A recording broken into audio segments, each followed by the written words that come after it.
Okay, are we ready? Okay. Attention, everyone. Okay, the meeting is called to order for the General Plan Advisory Committee.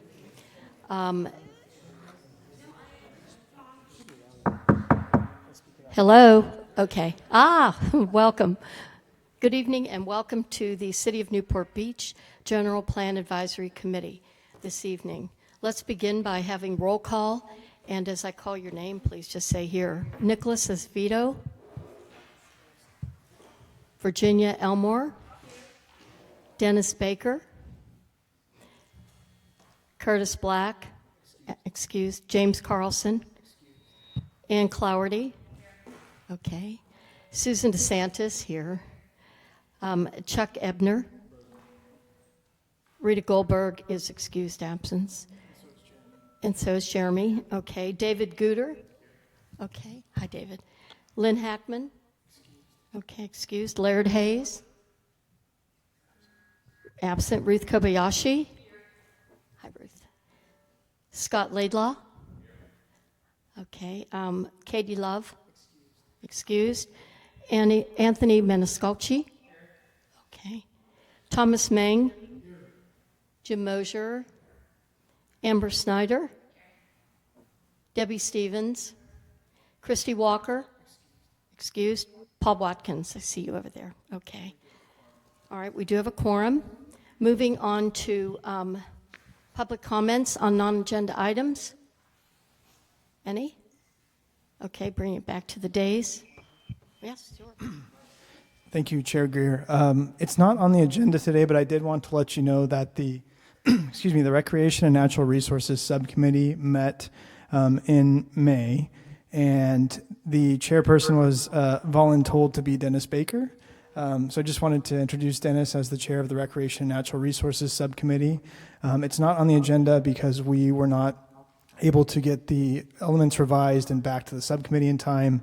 And furthermore, we kind of felt like 3 elements would be a good amount of work for you all to work on this evening. So I don't know, Chair Baker, if you have anything you'd like to share from the meeting at this time, or if you'd like to postpone and punt that to next agenda. Okay, thank you. Okay, all right. Okay, moving on to current business and the meeting minutes of April 2nd, 2025. Do we have any comments from the members of the committee?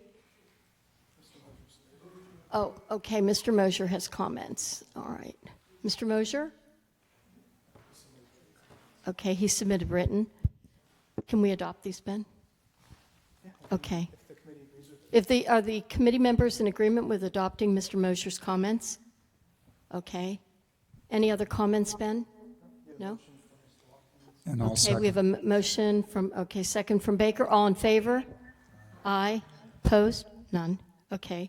Moving on to the second item on the agenda, which is draft arts and cultural element and historic resource elements. The GPAC Arts and Culture Historic Resources Subcommittee met on April 24th, 2025 to review the draft elements subcommittee.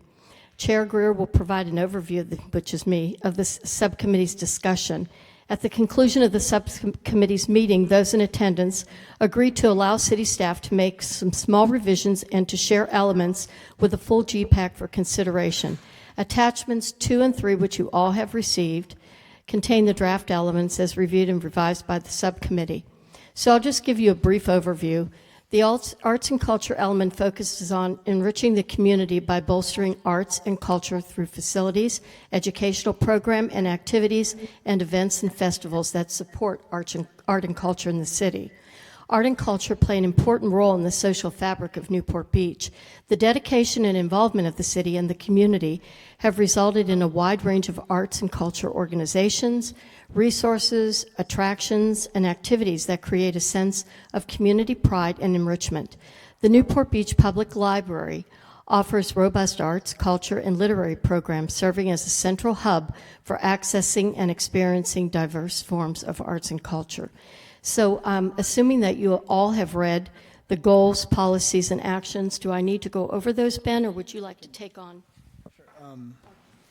So we do have Asha Byer from Dudek, who is principal on this project. Even though you haven't seen her yet, she is very familiar with the progress. And we don't have the pleasure of having Elizabeth with us here this evening, but we do have Asha, and she has some brief talking points prepared if you'd like to go through those, Chair.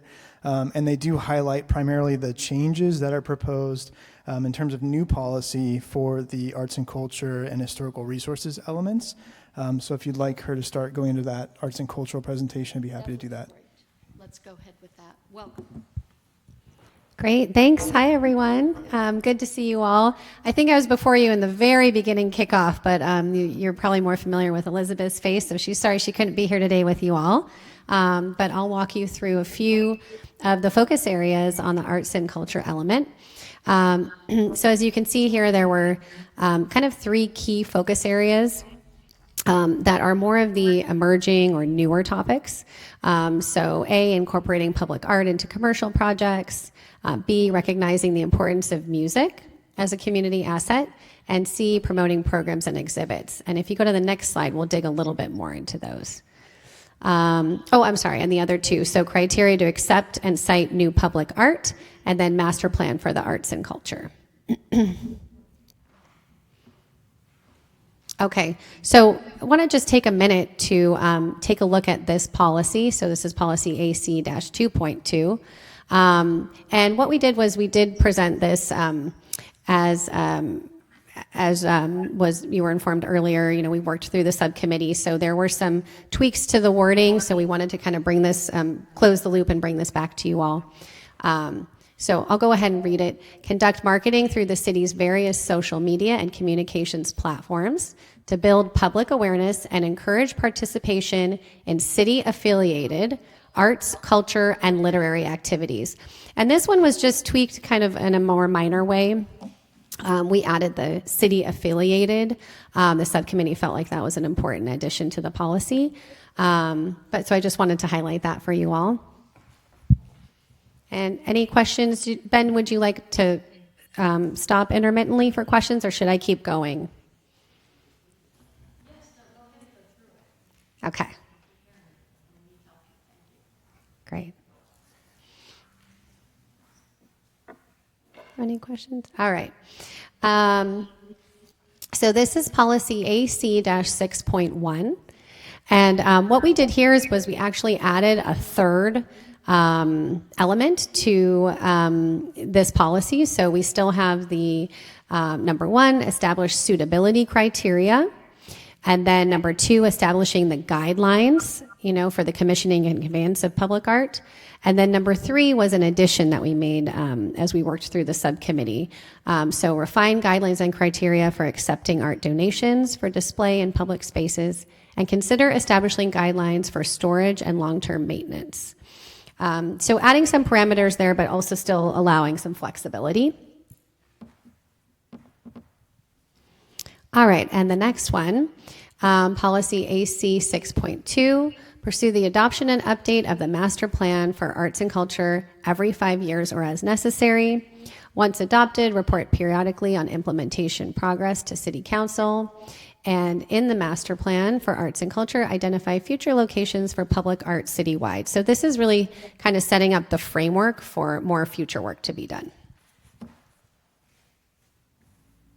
And that concludes for the arts and culture. If we had any comments or questions on that. Comments? Okay, now we'll open it up to comments for arts and culture. Paul Watkins, okay, go ahead. Thanks, Arlene. What was it, Asha? Yes. Yes, nice to see you again, Asha. I just want to make a couple observations. One is, I think Jim has mentioned this too, when we get draft elements with goals and policies, would it be possible, even though it's on an interim basis, to number the pages so that when we're kind of going through here, we can be able to, some are numbered and some are not. Yes, absolutely. I'll make a note of that. And even though in the ultimate general plan they'll be sequentially numbered, I understand that.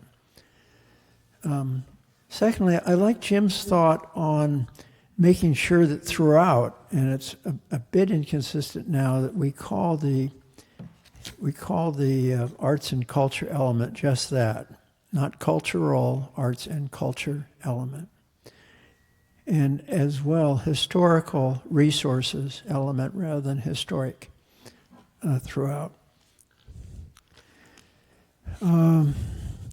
I did turn in a couple of comments on the arts and culture element, and I'm not wedded to these, but I always like the addition of libraries there at the kind of the beginning. Goals, policies, and actions, engaging with art culture, and I suggested libraries only because that's kind of important in our community. And somewhere I think we ought to refer to the almost $24 million construction project going on down the road here a little bit called Woody Hall. And I'd like to be able to think that we could reference Woody Hall along with the Newport Theater Arts Center and the possible rebuilding of the Balboa Theater. Those are important specifics that I think could be included. Again, in my language, I've added it in a couple of places, but maybe that could be considered in any final draft. Again, Woody Hall is going to be completed in March and dedicated on December 9th of this year by Mayor Stapleton, so I think it's important enough to call out specifically.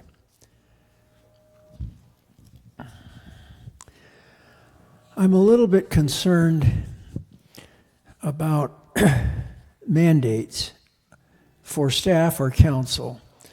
For example, in policy HR 2.4, we say require a qualified paleontologist, archaeologist to monitor all grading or excavation and/or excavation. In policy in HR 3.3, we say require prior to demolition of a historic structure that the developers offer the structure for relocation by interested parties. The following HR 3.4 says require prior to issuance of a demolition permit that contains a historic structure as defined, blah, blah, blah, the structure that we retain a qualified consultant to record the structure within certain guidelines. And we've got at page 5 in goal HR 5, we're asking or mandating council and staff to notify cultural organizations, to allow representatives of such groups to monitor grading, to require new development to donate valuable paleontological or archaeological materials. So I guess the point of the story is that I hate to handcuff either staff or council with mandatory obligations which could find themselves into a lawsuit if you haven't engaged a paleontologist for, a tenant improvement down the street. And so I would prefer something like consider engaging or use a little less mandatory language in some of the items I've mentioned. I know it's being recorded so you can look it up, but my concern is that if we bind the staff and council to do certain things, then we might find a developer or someone from the public requiring that those things be observed. Along those same lines, and in conclusion, when we met, I think it was April 24th? Was that when it was when we met? Yes. Yeah. One of the things, I think it was at that meeting, that we suggested was, again, I'm concerned about lawsuits brought against the city or council or staff, and I would like to think that and we discussed this with Ben, about talking to the city attorney about the possibility of having a global, or as Nancy calls it, a grand qualifier, a grand condition that basically says, hey, we've got some obligations here, but this grand qualifier at the outset of the general plan would basically say something along the lines of, hey, we're going to use good faith best efforts or good faith efforts to meet all of the obligations that you've imposed on the council and staff, but those should not be interpreted as legal, necessarily legal obligations. They are guidelines. It's a vision. It's a good faith intention. And that kind of a global qualifier or condition, I think, ought to appear at the beginning of the general plan. And in addition to that, a second part of the grand qualifier would be that to acknowledge that we're subject to whatever the law is at the time that stuff comes in. So if there are state laws, federal laws, executive orders from President Trump, Governor Newsom, whatever the legally binding obligations are that are imposed on the city and on its obligations, we acknowledge that those preempt whatever the general plan may say. I would just like to say something. One is, I was going to suggest when we had, at the end, when you have things we want on the agenda, that be a whole separate discussion, Paul, at another meeting, rather than trying to incorporate it right now. I would caution, you're right, we don't want to tie our council's hands too much. But we do want to tie them on some things probably. But if we design a general plan simply with the idea of the fear that this might generate a lawsuit, I don't know that that's necessarily the best stance either. We want to be aware, but we want to also be doing what we feel we want in our general plan in our city. And finally, just very specifically, on the very first line after goals, policies, and actions, art, culture, libraries, literary, I understand what you're trying to say, but it doesn't fit, because those are opportunities, and a library isn't an opportunity. So have it listed someplace else, but we do want to call out our library, because I agree it's very important. So noted. Thank you, Nancy. And Paul and Dennis, comments, please? Yeah, so when you were saying put off for another discussion, which part? Because I was going to push back. The general overview of how we qualify things and how it should be interpreted. In other words, this overview of, instead of, as we talked in one meeting with Paul was saying, within reason, well, instead of having everything, we want to have a statement of how these policies should be interpreted in general. I mean, one of my things is, hey, yeah, there are legal things, but let's interpret them to the benefit as much as we can of Newport Beach, not throwing out the thing. But I mean, to me, that would be some sort of a direction. So when you're reading the policies, you can sort of understand it from that filter. So that's what I meant to delay. Okay, so I'm going to be supportive on one aspect, and I'll push back on a little bit of what Paul just said. I do have a question. Would I think that it would be appropriate to include like the Lido Theater, even though it's not? So were we talking about just, I'm getting a lot of feedback, were we talking about just city entities, or would something like the Lido, which is obviously historic, but is privately owned? So I don't know how that fits, because I would like to see that.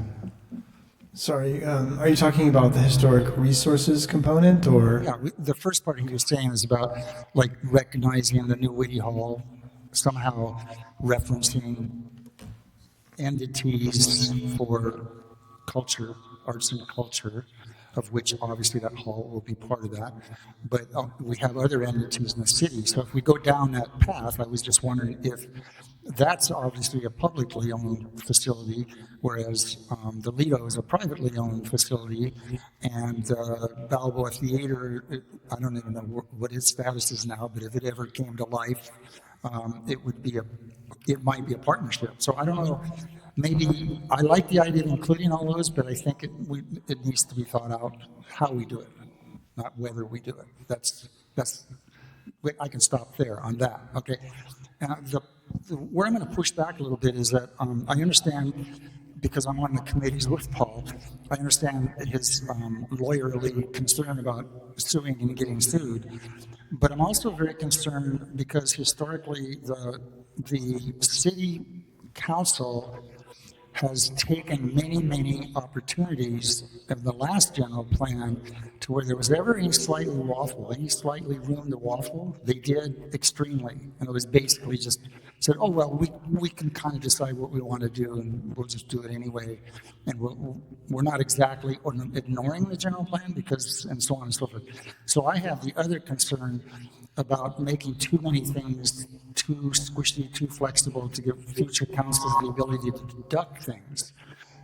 My famous one was where one of the staff members stood up and referenced a building in the east quadrant as being a building that was in the north quadrant as being in the east quadrant. When if you look on a map, it's there.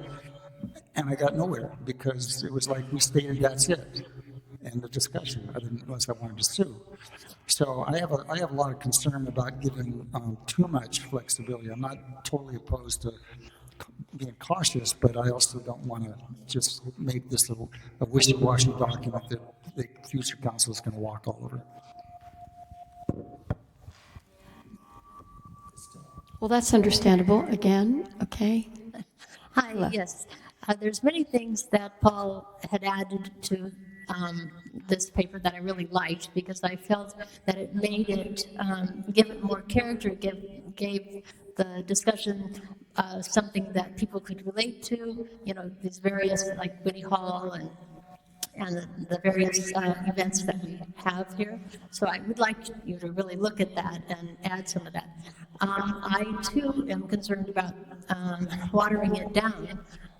This is a vision, it is a hope that our city is going to maintain its character, but also be a very healthy place, a place that will, I know my issues are clean air, clean water, all those things, but that we can't just say, well, if you think you're willing to do this. I think there should be a push and a statement of, we strongly support this, or we would like to, you know, this would be a real goal in some ways. Okay. Other comments? Debbie Stevens? Thank you. So I also agree with a lot of what Paul said, but just one comment that I wanted to make is this whole idea of the Native American organizations and monitoring and grading and excavation. Some of this is required by law. So I'm not too sure how we deal with that. I mean, it's required, but then I don't know that our general plan needs to be bound to those because those laws do change and they have changed. So, you know, when the Native American organizations are notified, which they're required by law to be notified sometimes, they come back and if they're concerned, you hire them to monitor your development. That's a very common practice. I'm not exactly sure what we do as a policy with that. That's kind of my concern. Yeah, just thinking about the policy that we sort of had when we were reviewing draft EIRs on the Environmental Quality Affairs Committee. Every time we find something paleontological, of course they're coming out to inspect and they're involved, the nations, the Indian nations. And then things most often it was decided, I think, within the group, the city, maybe planning department, and the nation that might be involved as to where those artifacts and paleontological items would be sent. And from what I understand, some of that is, Nancy, maybe you can shed light on this because you were on council then, and a lot of building went on during that time, and we have a very historic area. Did most of that go over to Cal State Fullerton? Were most of those artifacts and paleontological resources that were unearthed during the building phases, where do those go? Do those go over to I don't remember, I just remember that in EIR, it always has something about that. Yeah, it's something like the South Coast Regional something or other center, which is run by Cal State Fullerton, actually located in Santa Ana. If you ever want to go, it's an incredibly interesting place to go visit. Right. But even, Arlene, you're right on what you're talking about, but the CEQA guidelines have even changed since the time the city was, reviewing EIRs. So it's a bit more stringent than what it was historically. Right. I just wonder how much control we really do have in thinking about preserving some of these paleontological items, how much control we have as a city. Who controls all of that? Is it the nation that probably really controls where those things are going?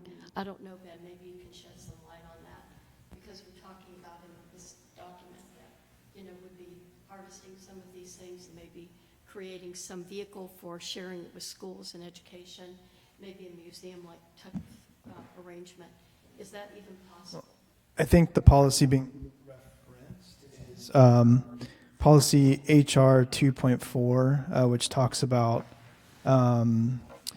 the paleontological archaeological sites, names of responsible organizations, and if I'm misunderstanding, let me know, Debbie, but I think Asha also had some comment to make on this, but I largely agree that that is a requirement of state law. I'm not sure if we have to include it here because historical resources might not have that as a requirement. Do you have any insight? Look like you want to make comments. Yeah, sure, I can. So really good comments. Thank you so much. And I think that there's a couple of different approaches that you can take. To Debbie Stevens' comments, a lot of these are already required by law, but also understand that this is a long-range plan and that some of those laws could change and evolve. So a lot of jurisdictions like to have some of these requirements embedded in the general plan as policy so that it's very clear. And then you can also create what's called a self-mitigating environmental document to supplement. So as opposed to a mitigation measure in the environmental document, it's clear and in the general plan, and it oftentimes jurisdictions find it easier to implement that way, but we don't have to do it that way. So there are certainly some options, but to your point, the requirements will be there whether they're in the general plan or the environmental document. So some of these things that you pointed out that are requirements will have to be there whether they live in the general plan or the environmental document. Thank you for that clarification. Mr. Snyder, go ahead. You have a comment? Yeah, and a question or follow-up to what Paul was saying, that I agree with a lot of what he said. I was also curious, do we have a city attorney, and would he or she also review what we're attempting to put in here as what should be allowed and what not allowed? I appreciate the segue on that, David, and Paul had given me a heads up that he would like to have some color for this at this meeting. So I did talk to City Attorney's Office, and they will obviously be involved in the review of the general plan to make sure that we're not putting ourselves in a predicament. So I am actively engaging with the City Attorney's Office and am looking to possibly do a prefacing statement, but as Steering Committee Chair Gardner said, it might be best to pursue that on a separate agenda and have a discussion when I have a little more insight there. But definitely City Attorney's Office will be involved in the review of the general plan. Thank you, Ben. Yes, Tony? Thank you. I believe most cities suffer from a condition called regulatory constipation.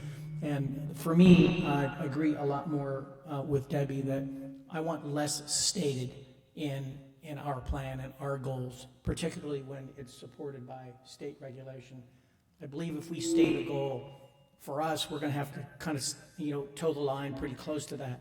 If it's not stated, then it gives us a great deal more flexibility, to make a decision either way, whether it's aligning with the state or the feds and so on. So if it's already regulatory matters that are governed by state or federal, I don't think we need to mention it. Other comments? Chuck? I'd like to kind of react to that comment.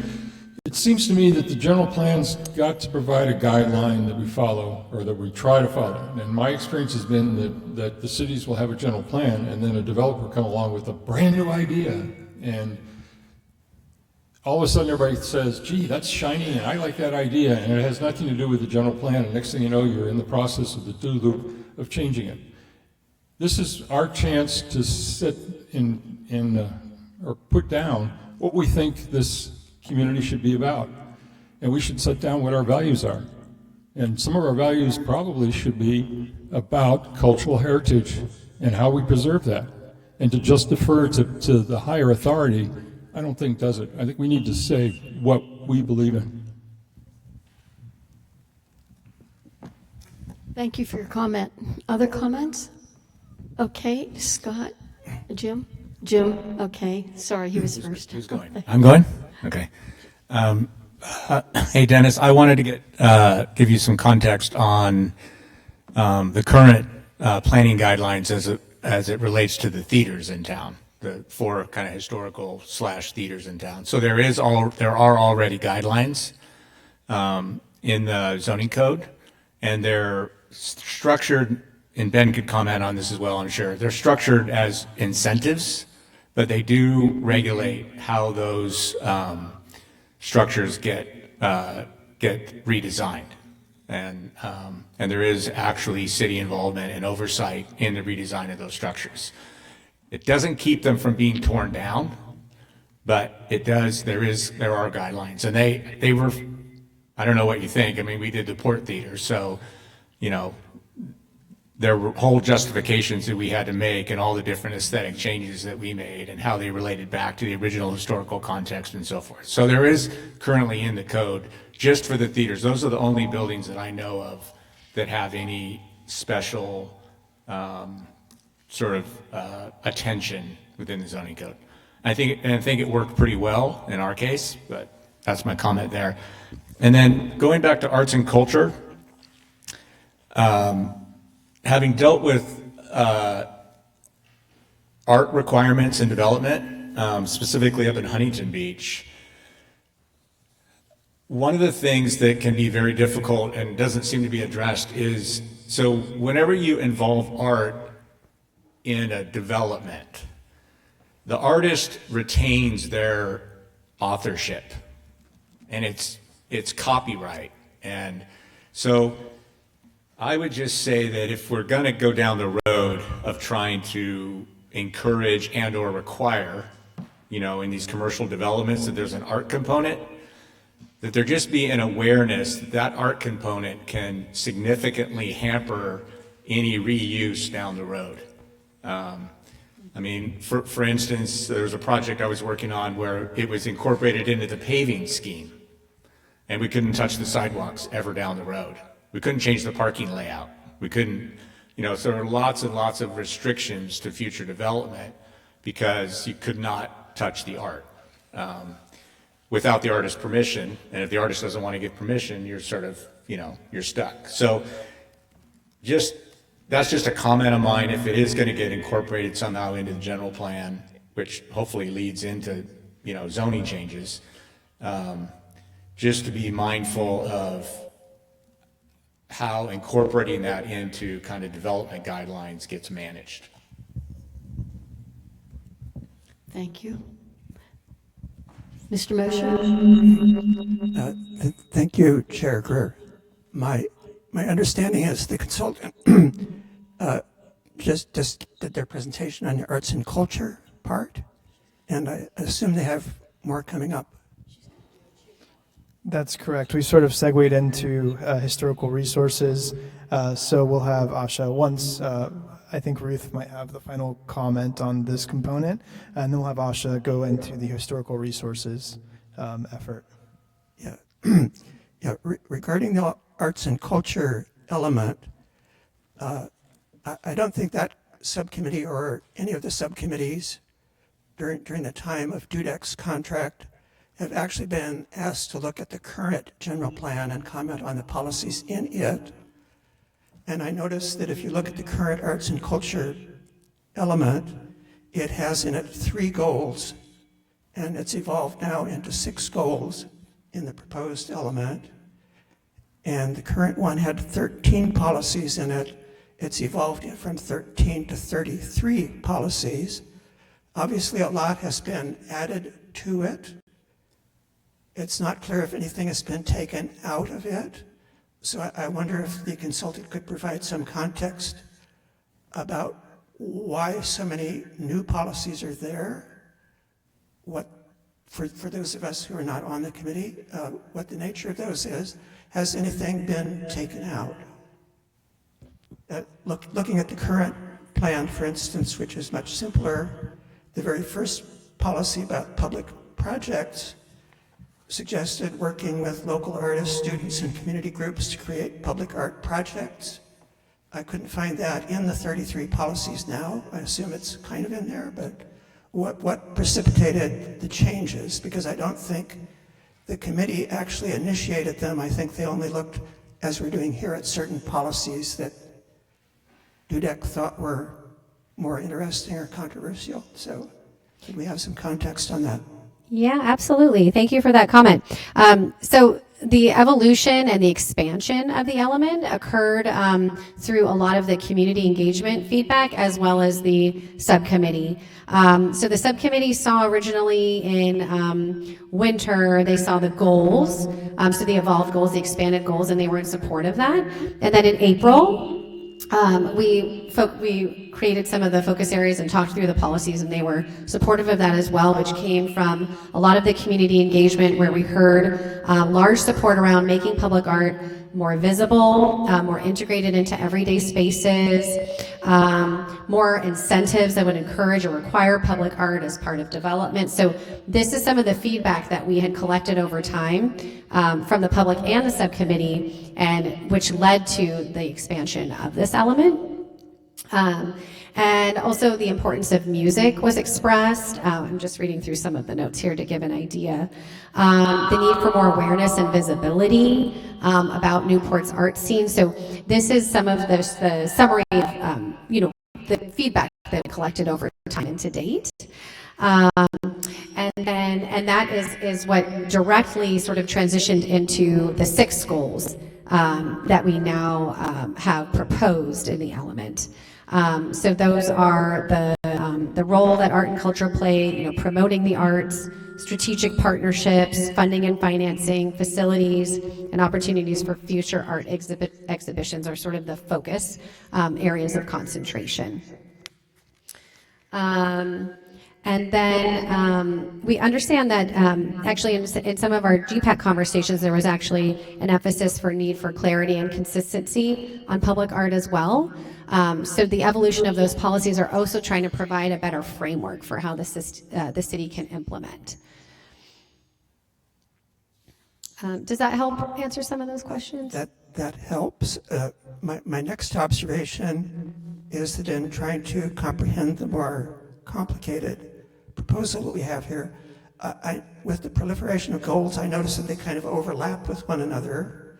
For instance, the very first goal cites education, and then I get to the third goal, it also is promoting education, and it makes it difficult to tell what goal a particular policy should go under, and they sometimes seem kind of repetitive under my suggestion, and I don't know anybody else would agree with this, with so much overlap, and it also occurs in the historical resources element, one might consider listing the goals that we have as goals, and then listing the policies under that all together with a notation which goal they support. Because it seems to me many of the policies support more than one of the goals that we have. And with the thought that we might be supplementing this with an electronic version of the general plan, that would seem to kind of fit in with that, because in the electronic version, you could have something next to the goal, and when you click on it, it would show you all the policies that support that. The current system I found very confusing, reading a policy in one place, and then I'm thinking, didn't I see that policy before? And it seemed like it overlapped because it was supporting a different goal, which itself overlapped with the other one. So that's a comment. Then I have a question about libraries, which are included in this element. We don't have an overview of the entire general plan yet or how it will be structured. But libraries are being considered here as a source of arts and culture. But it seems to me the primary focus of libraries is informational. Even in this internet age, I might go to a library to find out how to grow radishes. And growing radishes doesn't seem to me either art, culture, or literature. And yet it's very important to have libraries that you can go to for information. And as a city grows, its library system needs to grow. So what or where does that belong in our general plan? I'm not clear on that.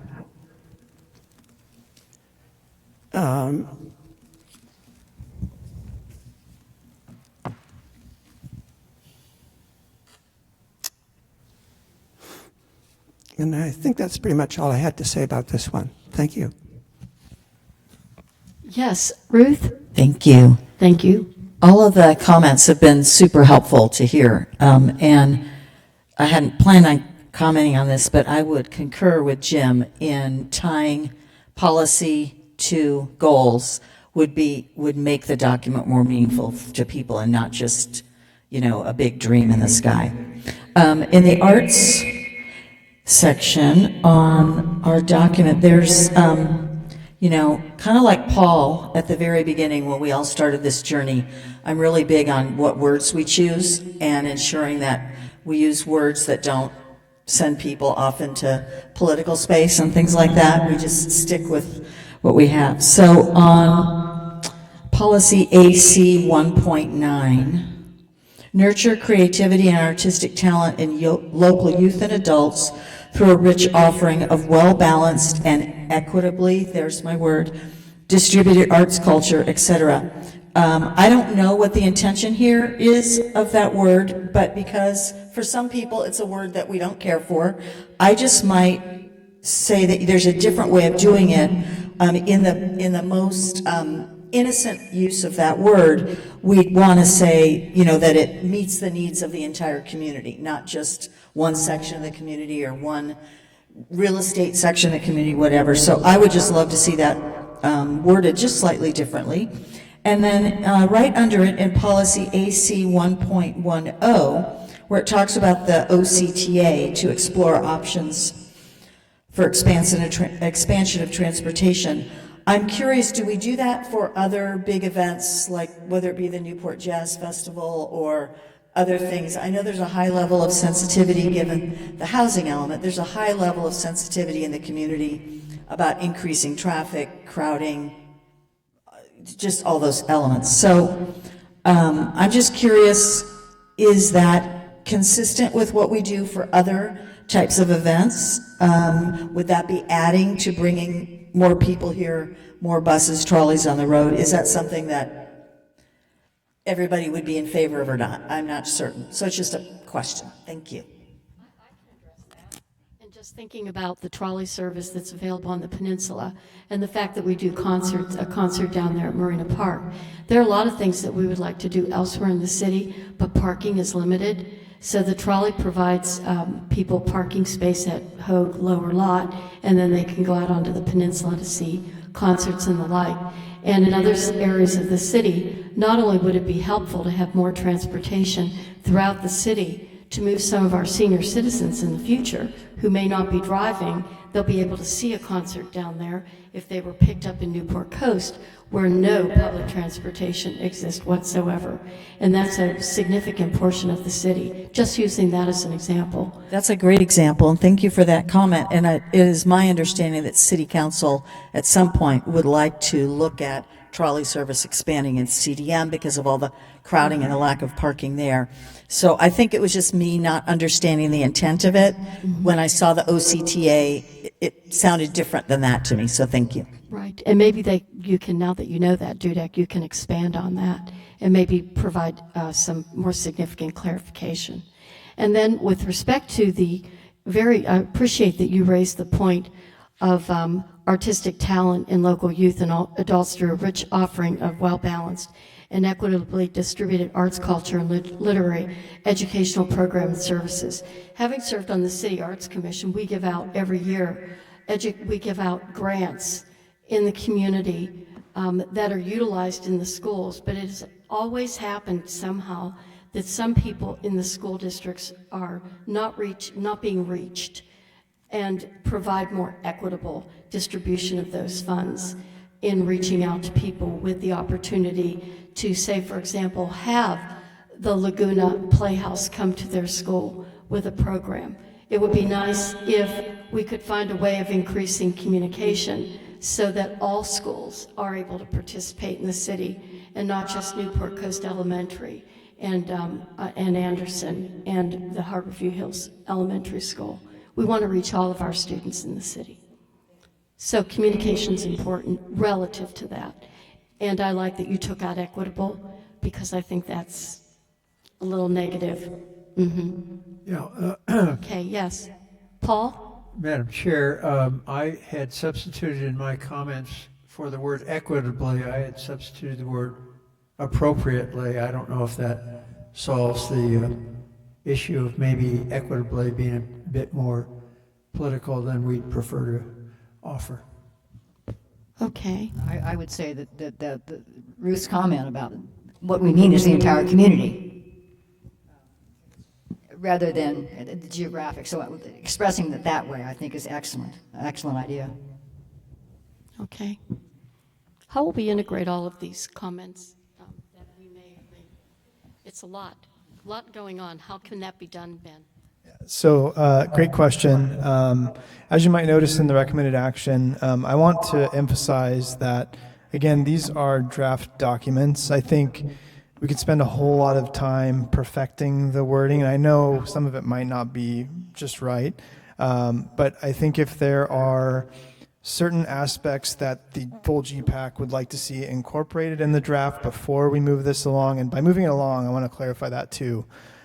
So I know Mr. Mosier made a comment about the steering committee and their purview, but I think it's appropriate and important that we go to the steering committee with these drafts after your review of them, if you make the recommended action, to get concurrence from the steering committee on the work effort that you're doing.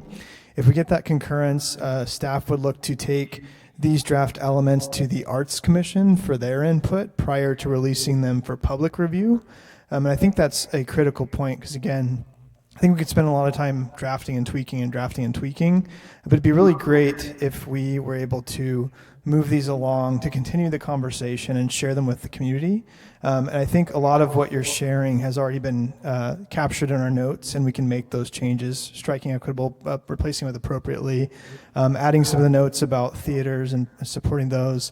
I think that's all great, and you can include that in your motion, so we could definitely revise this before taking it to the Arts Commission.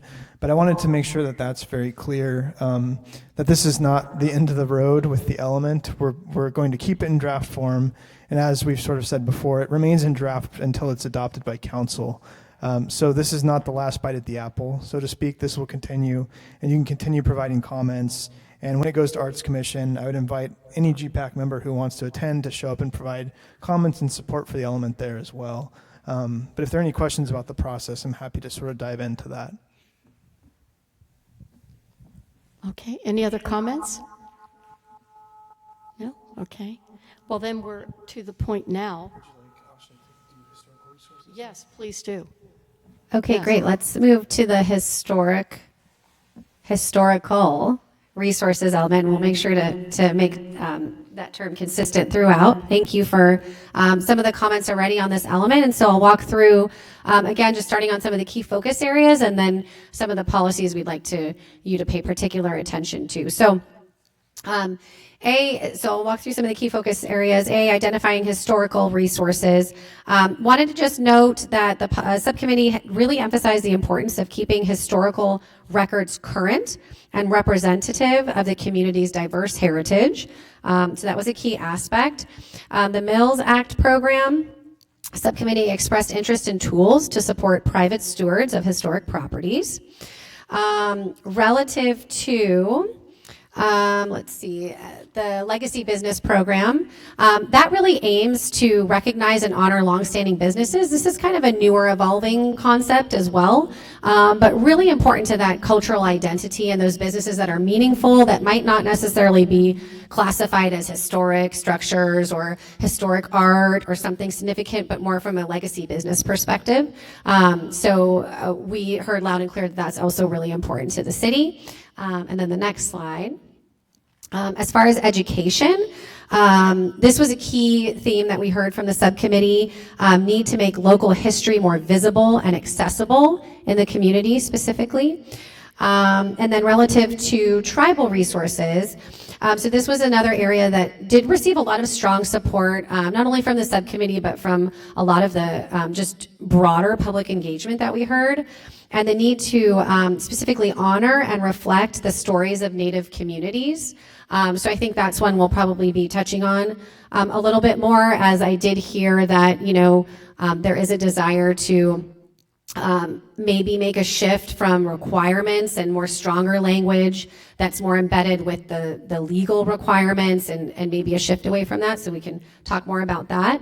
We'll go to the next slide, please. So then we can dig into, based on those key themes, we can dig a little more into the policies. So you can see here, this one is policy HR 1.9. So this is, taking the steps necessary to meet the requirements for becoming a certified local government. So this includes, adopting a historic preservation ordinance, establishing a qualified preservation review commission, and so forth. But noting that this is consider taking the steps necessary. So this is just showing that, we heard loud and clear that historic's very important to the city. We don't want to lock the city into the commitment, but we want to honor that desire is there. And so putting in this policy is considering taking those steps over the next years. And the next one similarly is consider the development of a local Mills Act program. So again, not putting the city on the hook for it, but just getting it on the radar and noting its importance of consideration. Next slide. Okay, and then this is along the focus area of encouraging the partnerships. So again, you can see the terminology here, encourage local interested parties and historical societies to partner, consolidate, share materials. And I did want to note that through the subcommittee, we did some tweaking to the wording of this policy. And it was a little bit broader, and in the second portion here you can see that it says this could be done through the establishment of a city-recognized historical society or platform that welcomes representatives from various groups and so forth. So that was really important, that it was something that was city-recognized and not too broad. Okay, and the next one, please. Oh, and then we head into Harbor Bay and beaches. So we'll stop there, but I know a few of you brought up some other policies you're interested in talking about, and specifically those that have the requirements. So I'll open the floor again for this one. I would like to be sure that when you mention the Mills Act, that you mention it's voluntary, because I think people sometimes don't understand that, and they think we're trying to impose something. Paul? Yeah, thank you, Madam Chair. A couple of things on historical resources. One, and I know Nancy knows this, we have a so-called honors program annually where we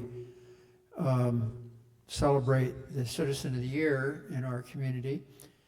And we've recently added to that honor a Businessman of the Year. So we do have a start on the legacy program, actually, that you're referring to, and I think that will continue with our honors program. Secondly, again, the policy HR 2.3 has quite a list of CEQA requirements that we're supposed to observe and mandate. And in my change to that list of mandated steps, I've simply said require that new development meet the applicable requirements of CEQA with respect to paleontological and archaeological resources. So that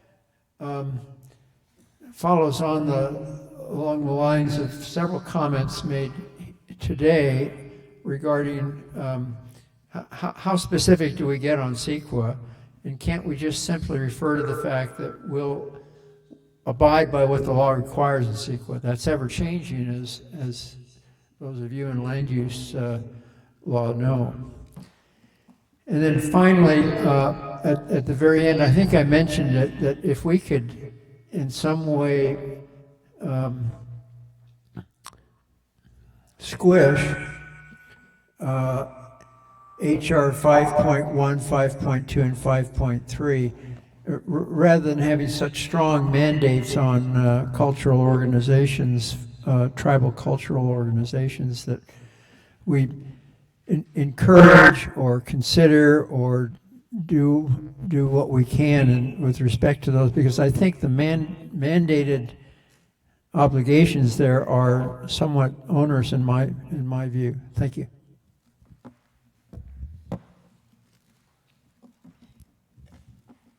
Others? Yes. Oh, okay. Thank you. Testing. It's not loud. Chuck Fancher, citizen at large. Housekeeping thing. Benjamin, I normally rely on this website. Could you turn on your microphone? I normally rely on the website for meetings, and this meeting was not posted on the website. I accidentally had to go to the city website for another matter at 4:45, coincidentally, and then found this meeting on it, so I just mentioned that to you for housekeeping purposes. On historical resources, I'm struck by the goal and purpose of the historic resources element, which is, and I'll, to bore you, read a bit of it, essential for preserving the unique character, culture, and identity of Newport Beach. Systems in place to identify, preserve, and protect historical resources. Balance growth and development with preservation of cultural and historical heritage by providing tangible benefits to the economy, environment, and the city's residents. In the very name of our city is the word beach. In the history of this city, the beach is a core piece, no different than the buildings that were important in our early history, the boat building and maintenance business that we still see have active yards that work on boats. There used to be a fishing industry here. All through this, the beach has been a foundation to our city.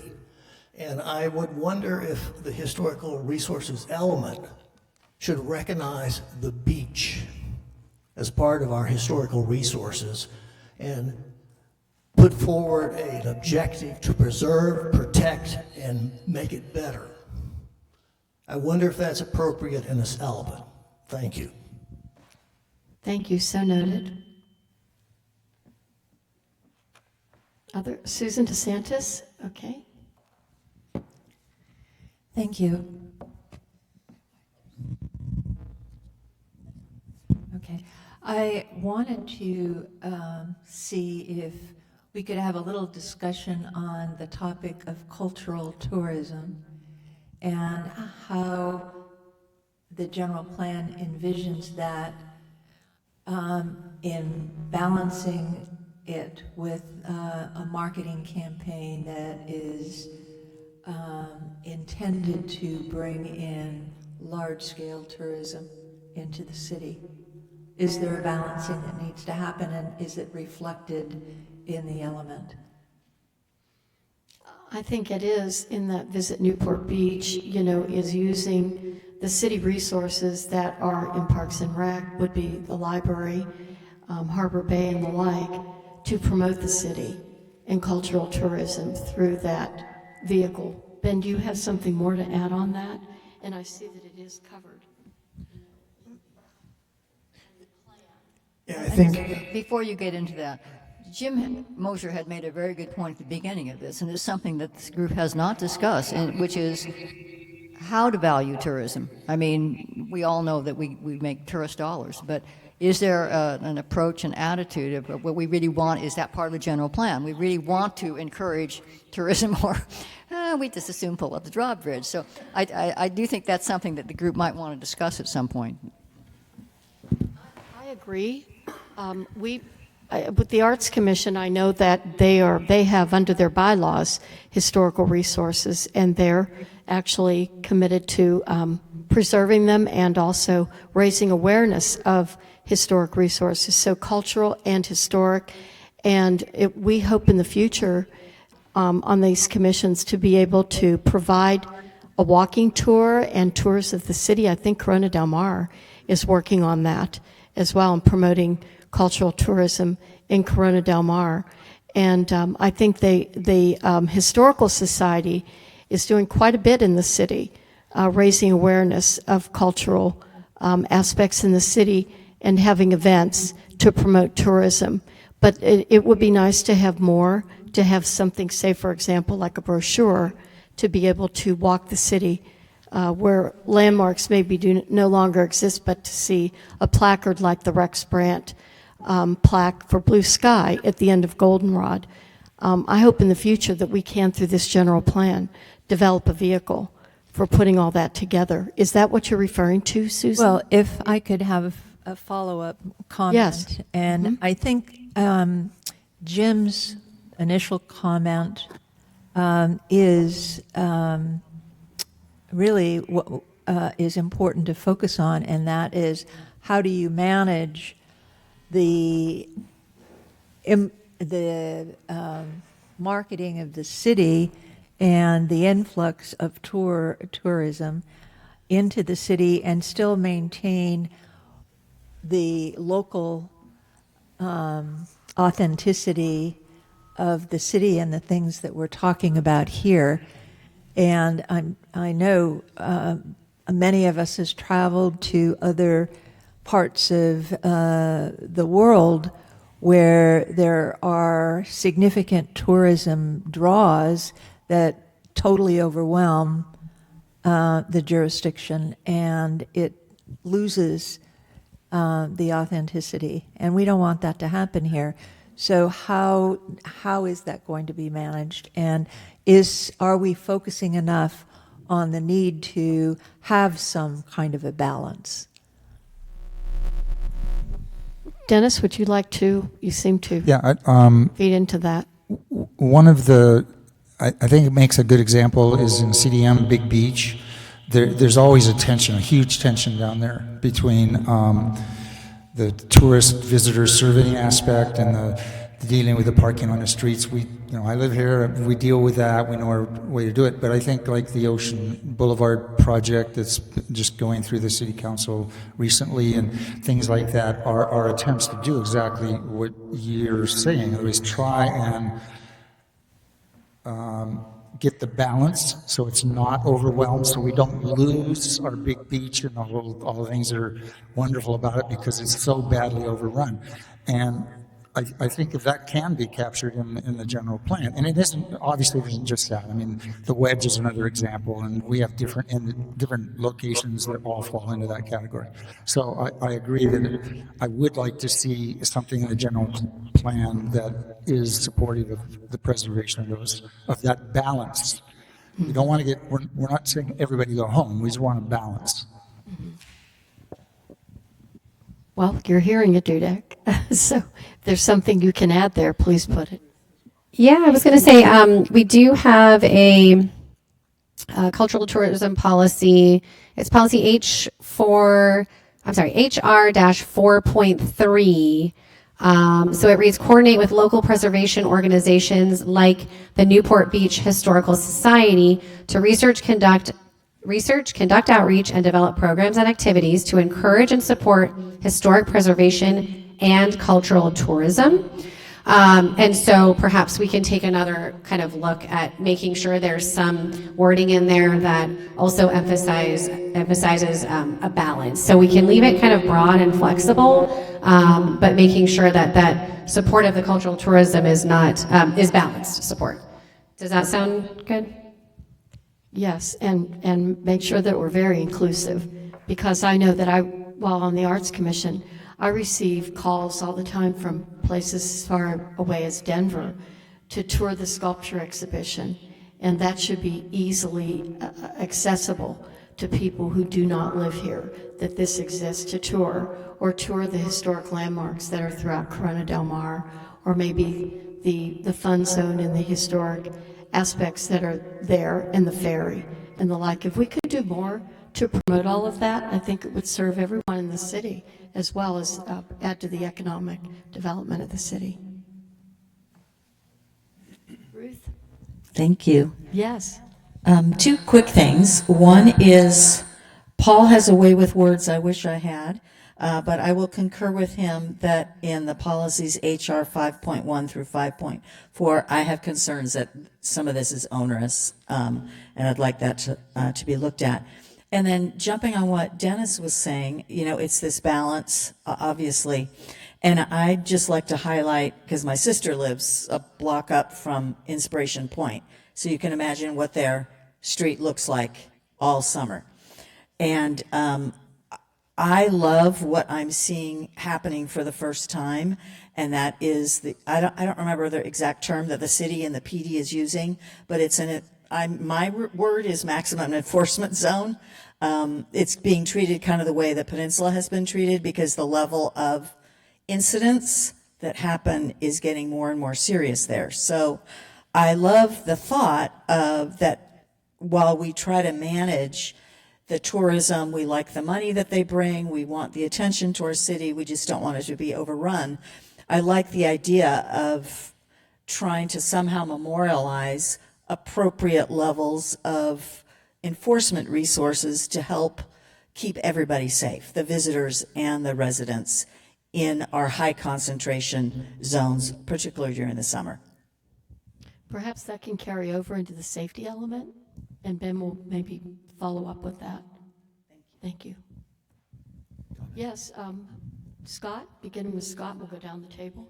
Sorry, so I just wondered if we need to go back, and because many of the approach items that you went through, they were consider.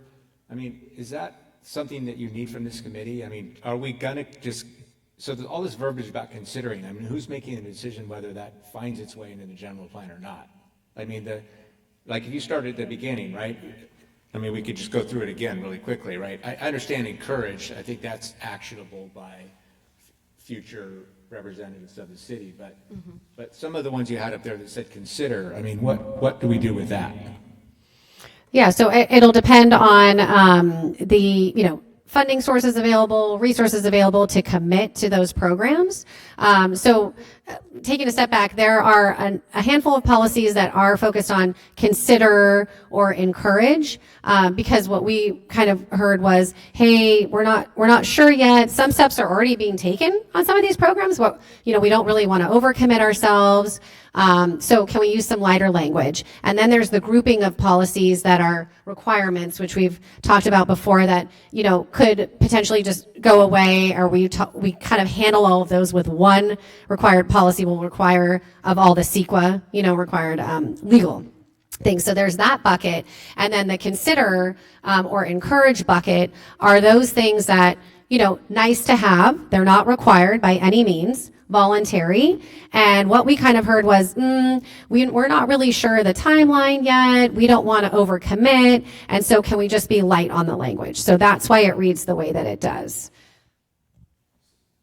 So the intention is to have something like that in the plan, but yes, we're not still in the stage of making a decision on whether it's in or it's out. Yeah, so what we heard pretty clear from, again, the public, greater public, but also in the subcommittee, was that these particular programs were of great interest. So, and to your point, I think some of them are actually already underway, partially. So they want to recognize that. but not overcommit. So, so that's why it's worded the way it is. And these were, we got the green light from the subcommittee on the wording that the way it reads right now. So if you have any suggestions, we're happy to take that. But It's my understanding these are guidelines, correct, Ben? And we're going to be actually having one more opportunity for the community to weigh in, and the commissions and the like. So we're being a little more broad now, is that correct? yeah, that's right. That's absolutely right. And it's sort of, let's put it out there and see what the appetite is, right? If we get a lot of public feedback of concern, or if you all provide a lot of comments on, wording and things like that, we'd certainly take another look. Again, still a road ahead. This is not the final product by any means, so. But I think the public would like to see things like this because that is what came out of that engagement. So I think they'd appreciate at least seeing it and being able to comment, right? Right. Okay, next, Mr. Mosher. Thank you, Chair Greer. To follow up on what Scott said, well, first I think Chair Gardner made an excellent suggestion that this language issue should be a separate agenda topic for us. And to follow up on what Scott said, I don't see consider being particularly actionable. So if that was actually going to be in the final general plan, I would think it would have to have a timeline connected with it as to when it's going to be considered and if it's going to be reconsidered periodically or what the intention is. Otherwise, it's just going to be ignored. Nothing is going to happen on those issues. The comment I was going to make, similar to before, this element went from 2 goals to 5 and from 11 policies to 30, and I found quite a lot of overlap, even more than in the arts and culture element among them. And I think many policies support many goals, and trying to put them under a single one is kind of counterproductive to me. But I had a very specific question. Policy HR-3.4 has to do with documenting the demolition of a structure of historical significance. And I understood that the documentation would be delivered to the Newport Beach Historical Society for them to preserve. City Planning Division, I did not understand why it's going to the Orange County Public Library. My understanding is the Orange County Public Library is a kind of an umbrella group that supports libraries in unincorporated areas that don't have their own city library. And do they have a function preserving the history of the city, or should that be the Newport Beach Library? Yeah, I can check on that, but that might be one of the requirements that it's circulated to the county level library, because this one came from our historic preservationist. So sometimes there are, at the county library level, they want, even though you have your own library, they want it to sit in the county library as well. So I'll double check on that, though. Thank you for that comment.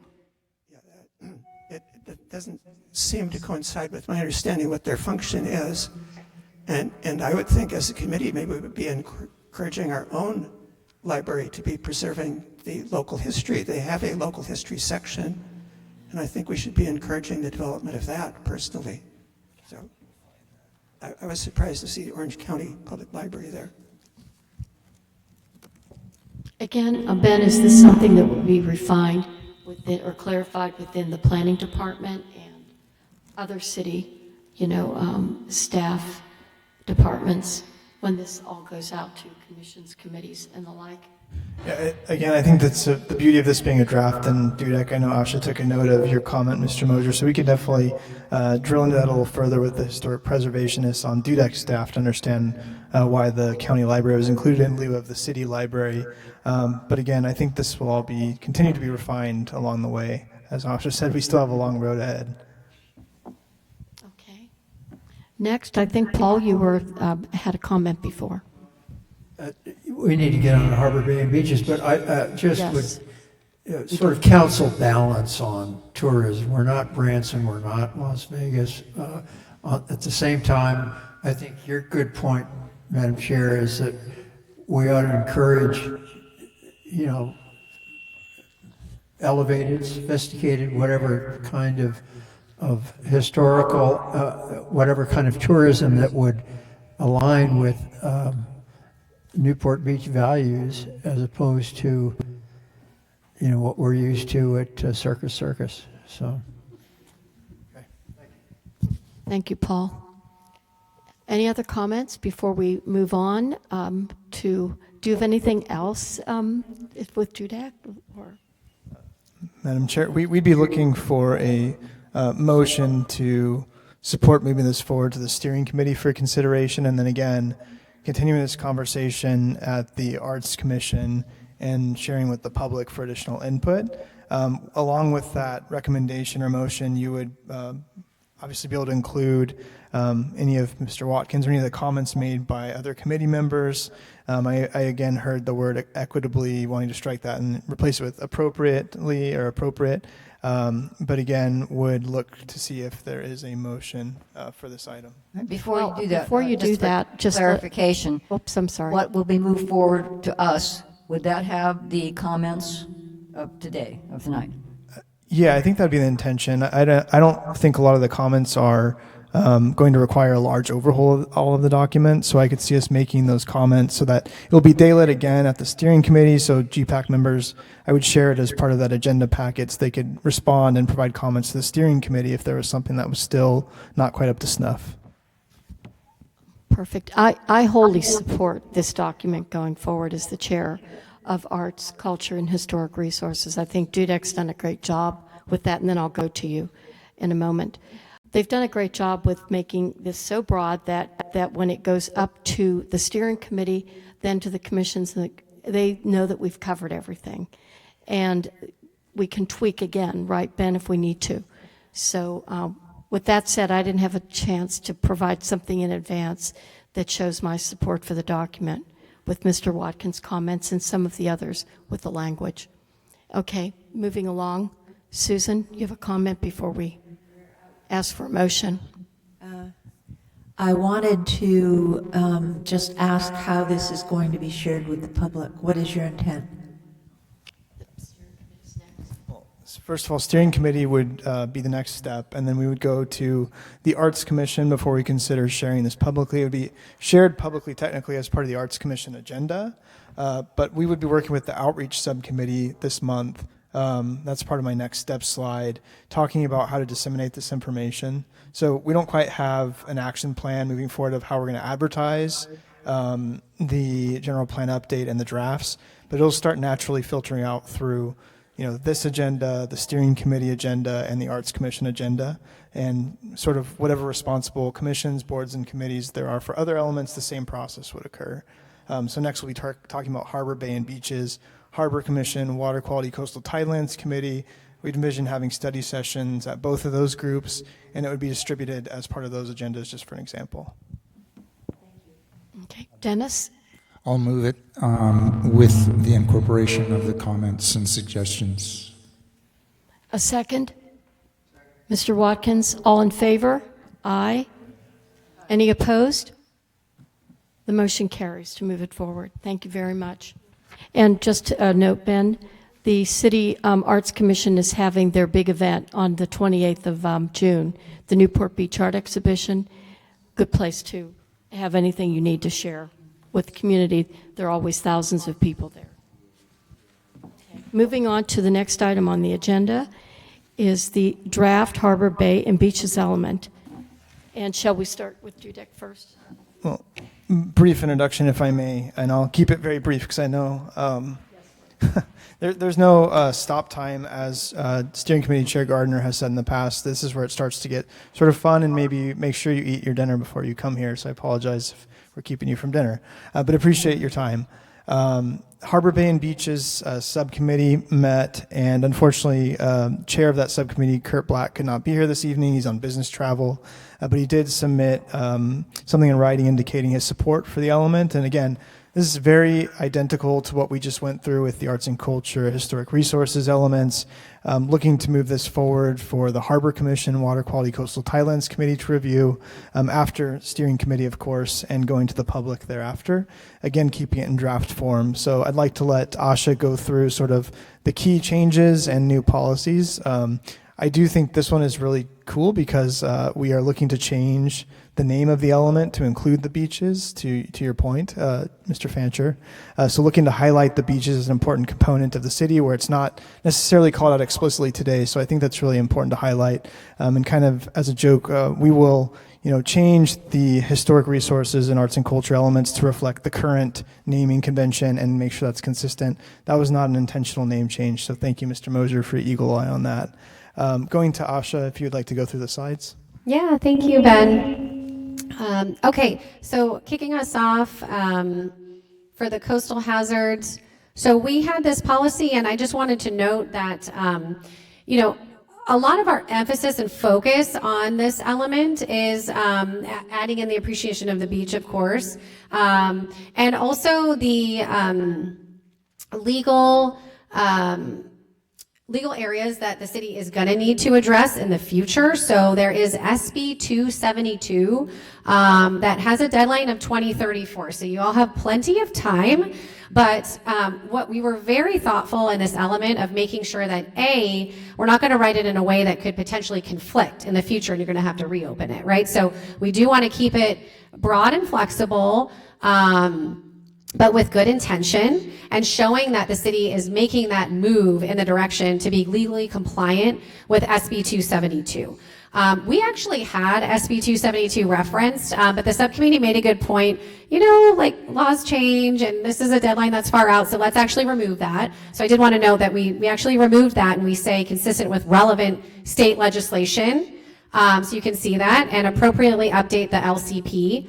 Which again has, a timeline that you have plenty of time for that, but things could change, so we keep it kind of broad.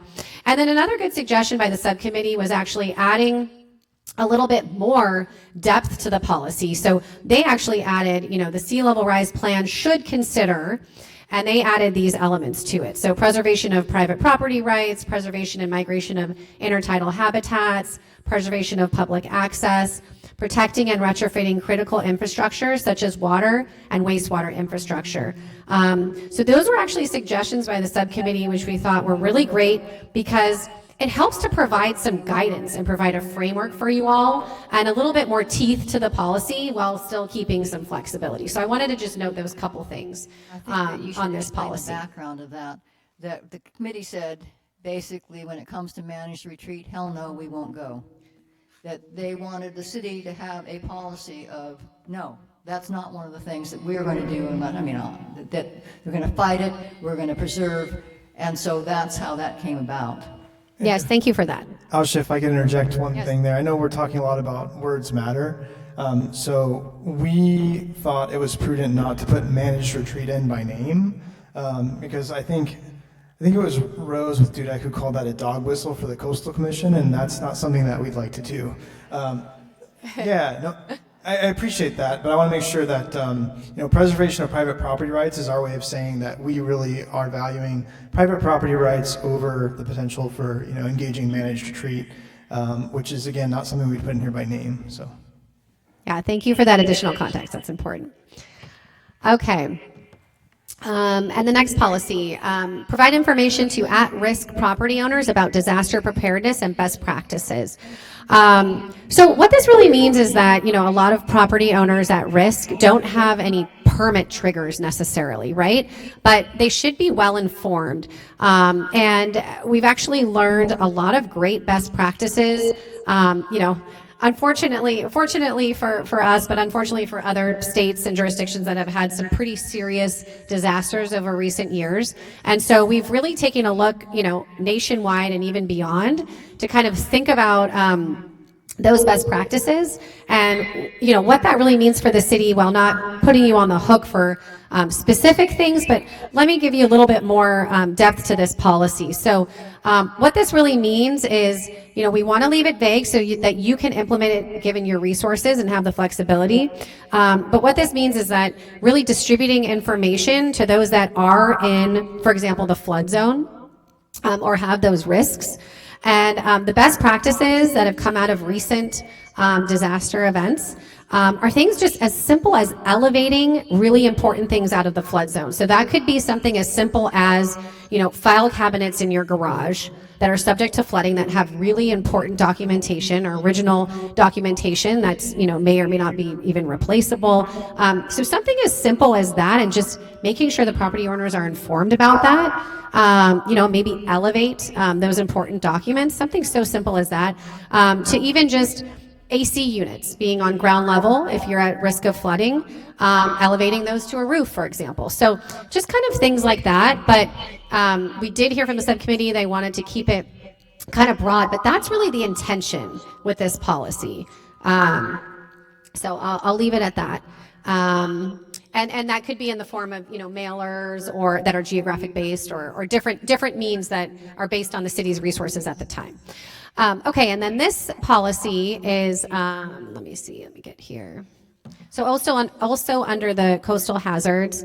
So what we learned going through the subcommittee and some of the evolution of this policy was we actually had it a little bit more general, and they suggested, if we're going to be trying to collect better data, we want to make sure that it's a good source, not just general public sending in a bunch of photos and things like that. So they actually had a great suggestion of adding, such as Newport Bay Conservancy and Back Bay Science Center, to make sure that there are, good sources of information and that you're collecting good data over time. And trusted resources. So I just wanted to make that point to this policy. That might be better if you go back. Mm-hmm. Just take the last part of it. Collect king tide and related flood monitoring that utilizing in addition, to give maybe the city doesn't want to work with nonprofits. Maybe they want to just hire somebody to do it. So I think the important thing is to collect the data. How we do it is not quite as important. You might want to just think about that in the wording. Yeah, okay, thank you so much for that comment. That is a good comment. We could flip it and we could just say, such as but not limited to, so that there's some guidance there, but it's not limiting to those resources. Okay. Let me just May I throw something in on this point? Two entities that should be in that paragraph that have the data and are trusted sources would be the Public Works Department and the Newport Beach Water Utilities. They have the flooding data and they monitor these things daily. They're in that business. I would suggest that they should be any different than Newport Bay Conservancy? Where's the information going to come from?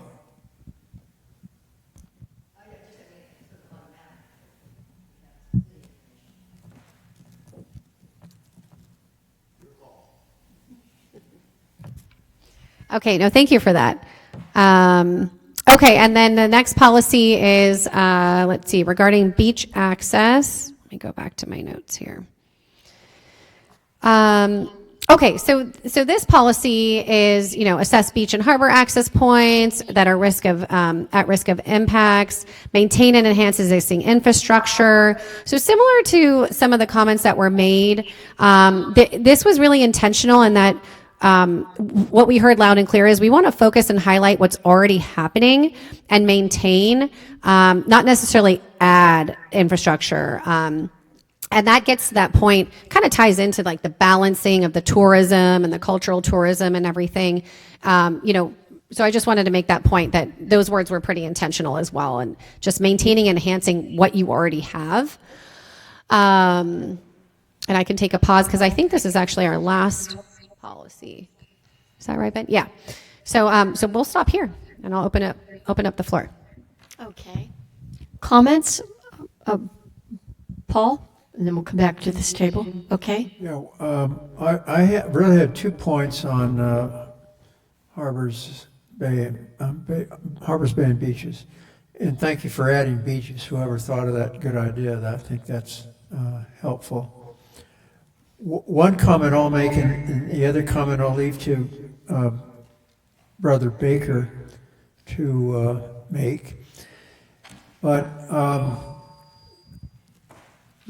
the ocean front, the beach front now has a couple of different sources of access. One is the boardwalk, which starts near the Wedge and comes down to 36th Street. And then in that stretch of area and from 36th Street up to the river jetty, there are, I guess, what Jim has told me are called vertical access points. Is that accurate, Jim? Vertical access points, perpendicular to the sandy shore. And so the point I've made in my comments on Harbor Bay and beaches is that some folks beyond 36th Street, myself included, prefer that the less active beach experience be preserved without the extension of the existing boardwalk that ends at 36th Street. So my comment is with respect to enhancing access, that we include additional perhaps vertical access points, but not necessarily a boardwalk extension, that will preserve the more peaceful, family-oriented experience from 36th Street to the river jetty. So I've made that point a couple of times in the comments that appear on, let's see, it looks like HBB policy 10.1, a couple of points there, and then HBB point 10.3 and 10.4. Again, I'm not hard over on that, but I think that this issue has kind of come up, as Nancy will confirm, for years in our city, and some folks are in favor of extending the boardwalk to two stretches of concrete in some cases for bikes and for pedestrians and skateboards and rollerblades and that kind of thing. And then others of us, myself included, feel that there ought to be an opportunity for a more pristine, peaceful beach experience at that end of the beach, the west end of the beach. And with that, I'll turn it to Brother Baker, who has some comments on the upper Newport Bay. Brother Baker? Yeah, I was going for like 4 lanes all the way to the river jetty, but no, there's 2 items that I wanted. One is an example I think that could be apply in other areas in the whole general plan. On page 30, handwritten 37, economic value of Newport Harbor, there's a statement there, and Paul actually flagged it earlier on. Newport Harbor is the largest recreational boat harbor on the West Coast, yada, yada, yada. So I Googled, all I did was just Google recreational boat harbor. That was it, nothing else. And guess what the exact phrase popped up? Newport Harbor is the largest recreational. And so I thought, okay, so how is that determined? And I did some searching, and I found no criteria on which to base or determine which is the largest recreational boat harbor anyplace. Otherwise, is it square miles? Is it number of small boats, the number of big boats, and all this other stuff? So that's a cautionary note, because it would appear that this came right out of a Google search. And the reason it pops up is because I suspect a certain entity called Visit Newport has been saying over and over and over and over again, any place they possibly can, that Newport Harbor is the largest recreational boat harbor on the West Coast. So it goes to demonstrate that if you say it enough times, it becomes true, right? It's accepted. So it's a cautionary note. This specific example, that it's a must. Perhaps, I don't know, talk about softening words. I think the statement is not valid and should be modified. I don't object to there being some reference to us being a large recreational harbor, but I also would caution against looking in other places where that might have happened in other elements or other places in that, and kind of be that. The other thing is maybe a little more serious. Paul and I were talking before the meeting on handwritten 41, and I think this is the place that it would apply. HBB 12.2, it says continued coordination through Newport Bay Executive Committee, interagency coordination, and community involvement.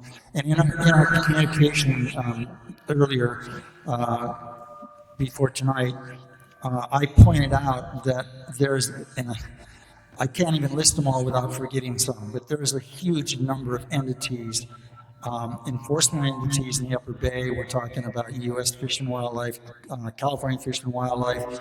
We're talking about Coastal Commission. We're talking about Corps of Engineers, and on and on and on and on and on. And so a thought was to have them defined in some reference point, a glossary, I don't know, and you basically refer not, and even the Newport Bay Watershed Executive Committee, that's an Orange County entity that has enforced, they actually manage, they're not exactly an enforcement, they're just an interesting entity in that they manage an agreement between the Irvine Company and property owners and the Upper Bay and so on and so forth. So the Upper Bay as an entity is very, very complex, and I don't think it would serve us to try and articulate all of that in the policies, but they should be referenced in a glossary or something, and then some term like enforcement agencies is a very good one, because that's a particular group, and it's very, you can list them very specifically, no ambiguity at all. So there would be that. And then you might also have other things like nonprofits that are involved, because there are multiple nonprofits that are involved in the Upper Bay. I think it's value to capture that information. I don't think it's serves any purpose to try and put them all in there. And also, in the future, to edit anything, it would be easier to edit something in a glossary as opposed to trying to find out where it's stated within that. So those are my two comments on this element.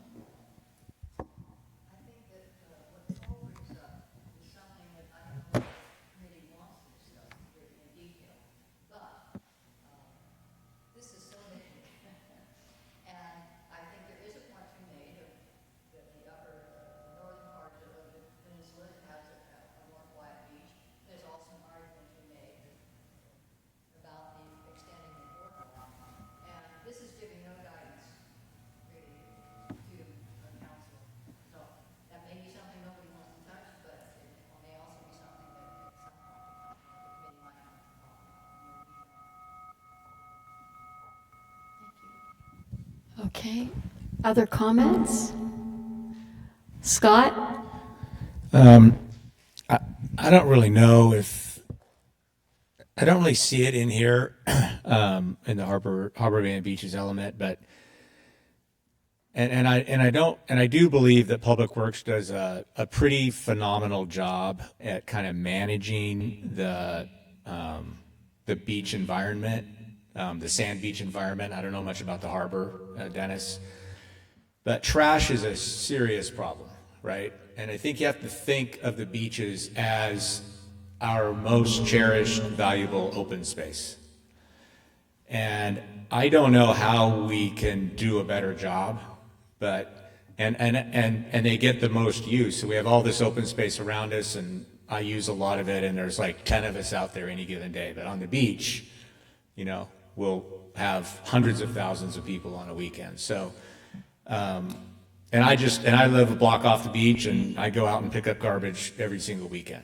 And I don't know if that could be built into this, but that's just a very large concern of mine and my family's, having been on this beach for many, many years and lifeguarded it and done all of that. And it's just a serious problem still.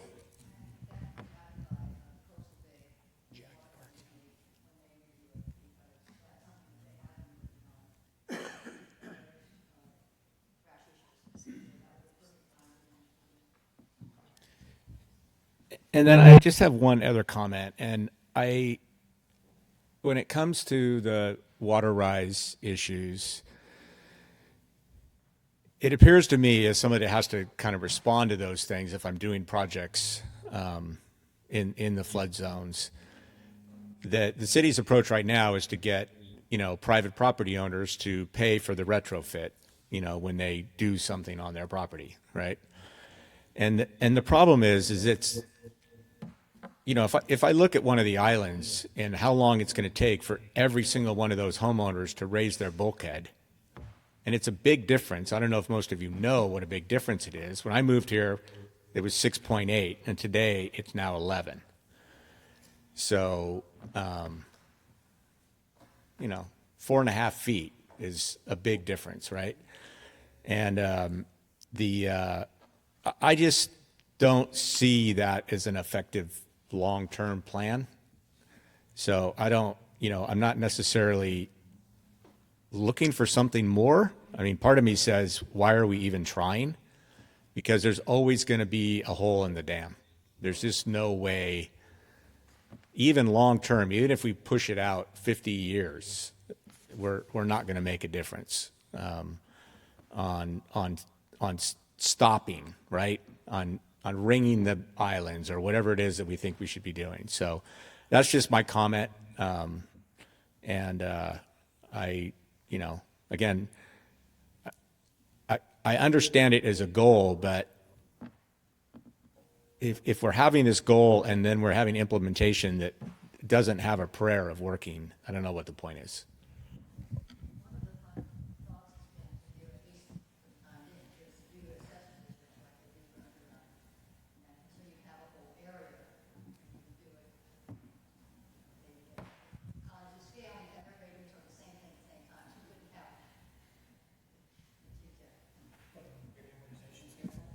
We could be like Southern Texas and we'd have a levee all the way around. Okay. Dennis? Yeah, to respond to Scott's first, just the first part, on handwritten 41, there is the very last one, policy 12.4, coordinate the needs of stormwater pollution management and overlapping. That could be maybe. That's a little vague, and I don't mean necessarily to make it more specific, but it could be expanded to include the solid pollutants you're referring to. As Nancy mentioned, we have an extremely good water quality committee. It's extremely active. They've done really, really good work. I was on it for a long time, so I'm very proud of that. And the city work with all the entities on projects, on pollution projects, and so on. A lot of what you see on the beach is coming down the Santa Ana River. A lot of what you see in the bay is coming down Delhi Channel and is coming down San Diego Creek. So we all know about the water wheel, and there's a longer-term project in San Diego Creek. So we are doing a lot. I don't know that we need to articulate the individual things in the general plan, but it would be nice if there was a way to in one hand say we want to pat ourselves on the back, and then also say we want to keep doing what we're doing in regards to pollution. Basically, it's storm pollution, even though it's coming down with non-storm event, but storm is when we really get it. That's when we really get hit. So the word storm pollution refers to those large pulses of trash and shopping carts and everything else that comes washing down. So is that clear to you? Do you understand what I'm saying? Yeah, and I think we could talk about like maintaining or enhancing, what you're already doing, calling that out. It sounds like you want to make sure that it's called out, the things that you're already doing. Okay, yep, I made a note of that. My specific comment was about sort of post-weekend trash left on the beach. Yeah. And it ties into our tourism and public use of the beaches and all of that, which I'm supportive of, but just how we might better manage that. Mr. Mosher? Thank you, Scott. Yeah. Not to dwell on it, but regarding the statement about the largest recreational boat harbor on the West Coast, if one Googles a little bit harder, you'll find an interesting Daily Pilot article from 2003 by June Casagrande, who is now a columnist, but was at that time a reporter, dealing with that exact question of where that phrase came from. And her conclusion, as yours, was it was just something people had been repeating, but her other conclusion was it could be true. So you might want to look up her article.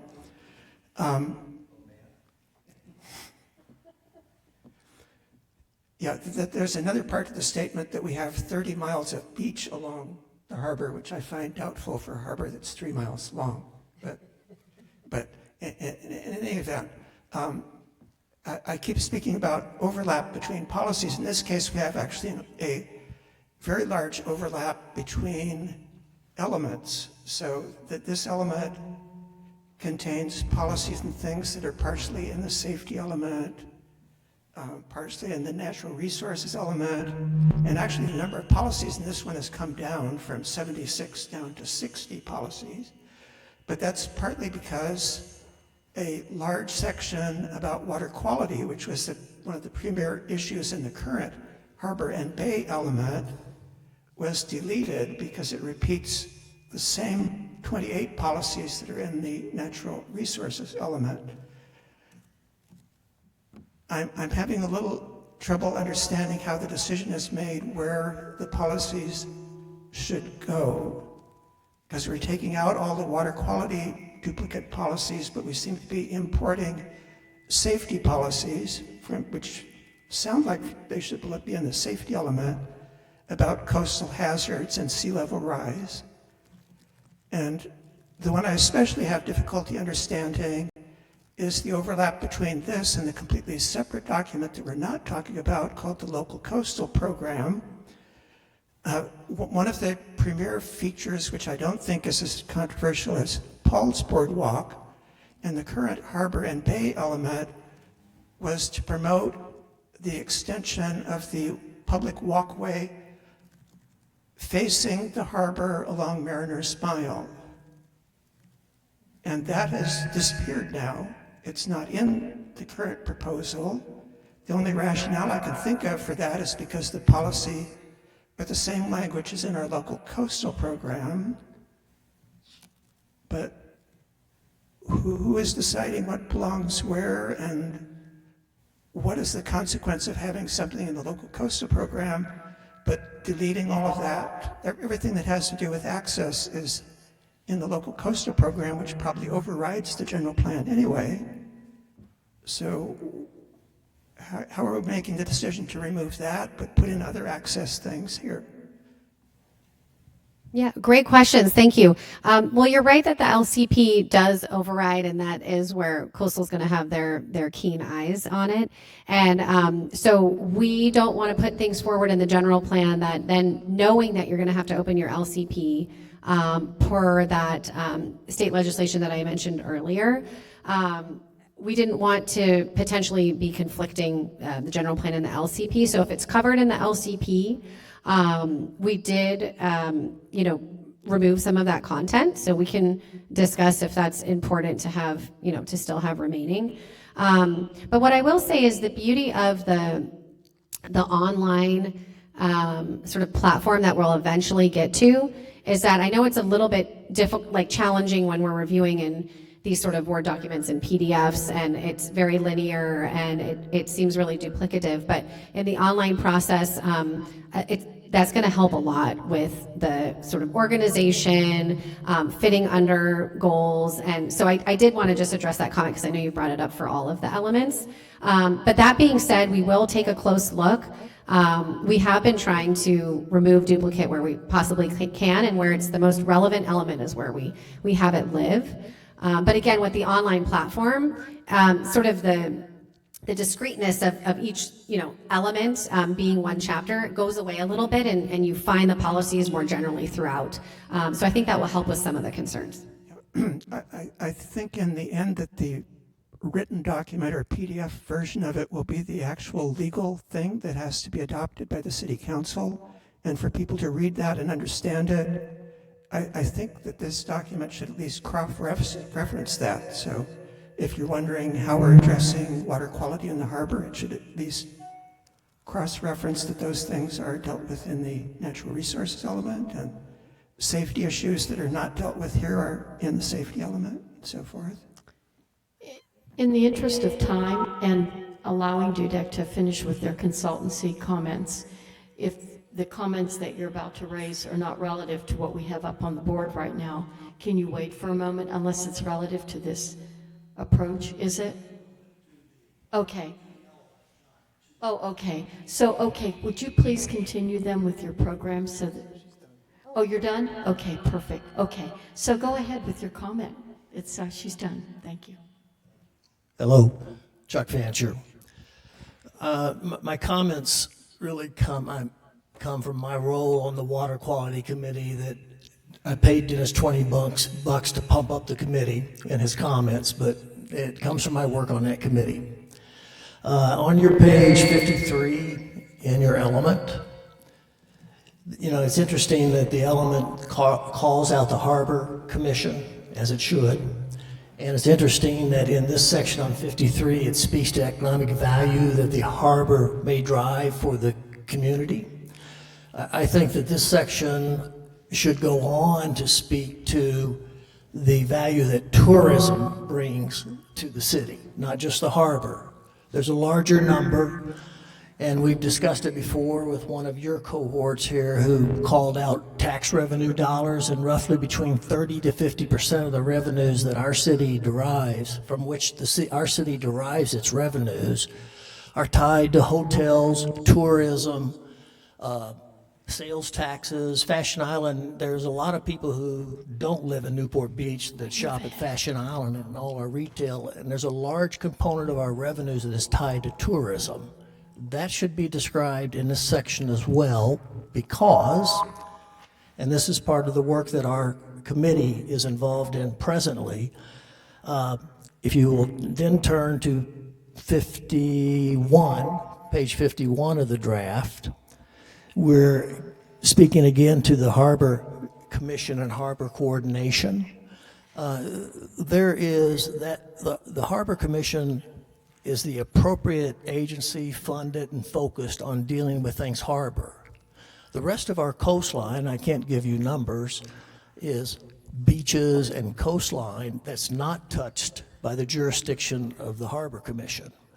And there's a rationale, and I would pose this element should consider posing the concept of considering or studying, I'm going back to that word consider, the establishment of a entity to deal with our beaches and coastal lands, similar to the Harbor Commission, and that entity will focus on things that deal with beach refurbishment, nourishment, and protecting the beach as a driver of our economy.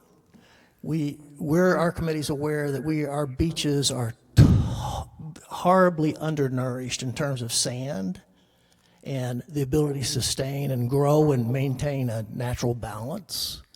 And sand is a battle fought and controlled by the Corps of Engineers, not by us.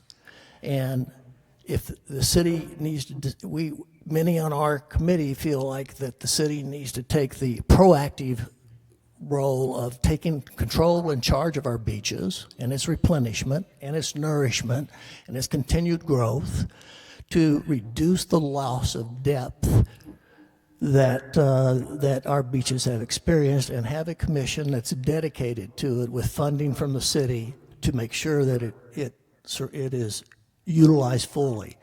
That's a concept I would pose that should be considered by in this element.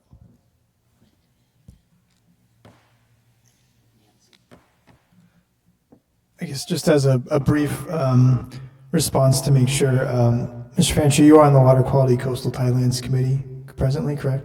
So this is an example of a comment that would come from a potential committee review of this element, something for the GPAC to consider. I might envision that there would be minutes from that meeting where we could share with the GPAC to have the chance to consider more thoughtfully the suggestions of Mr. Fancher and maybe his fellow committee members. Just want to point that out. That's an example of some committee feedback you might get that's very pointed and a little more technical as far as how this works out in implementation. Thank you. Okay. And if any other comments from the committee? And thank you, Mr. Fancher. Okay.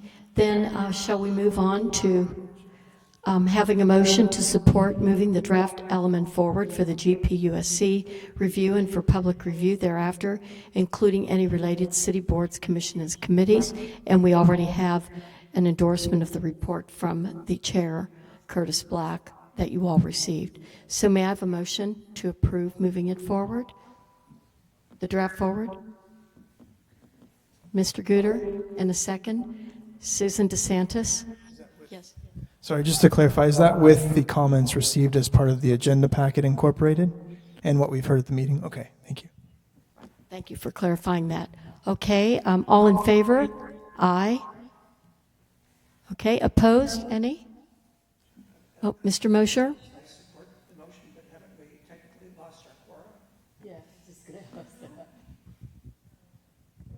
It's my understanding that if a meeting starts with a quorum, then you're all right. Okay. Well, if Mr. Moser's in favor, then I think we're good. Thank you. All right, thank you. Okay, next item on the agenda, Ben, is, okay. So I'll be extremely brief. I just wanted to window next steps, and admittedly, my aspirational goal for subcommittee meetings every week in May did not happen, and that's totally my doing. I apologize. I sort of got out of the swing and lost sight of how difficult it is to coordinate those meetings and to facilitate them, so I appreciate your patience. In June, I am looking to host a safety subcommittee meeting, noise subcommittee, land use subcommittee, outreach subcommittee, and then we'll have the steering committee, with the ultimate goal that your July meeting, which we'll talk about the date later on at the end of the agenda, your July meeting, you'd have 3 more elements to review. So you've kind of gotten an idea of what that looks like today, but hopefully you've gotten a better perspective on where we're going from here and how this sort of is being windowed forward with the public and with the various commissions. So I'll be reaching out to the various subcommittee chairs moving forward to identify these meeting dates. We'll be going over the elements. Outreach subcommittee will become very important. If there are no questions on this slide, I have something kind of fun to share. I did call former chair, immediate past chair, yet to be confirmed chair of the outreach subcommittee, Chair Clougherty. I windowed a video with her that the public information manager had prepared under his own contract, so it wasn't as part of our budget here as an added bonus. And so I kind of wanted to share that with you all, if you would do me the honor of allowing me to share with you and kind of see what your thoughts are. It's a 3-minute video. There's also a 30-second video. The idea being that this could be shared on the city's YouTube channel to sort of promote where we're at with the process. There's a couple of things or refinements that I want to change, but ultimately just want to make sure that you all see it. Chair Clougherty said it was great, but I want to share it all with you to get some reactions. So if it's okay, I'd like to go ahead and do that, Madam Chair. I think we're okay. Are we all free? Okay. Go ahead, Ben.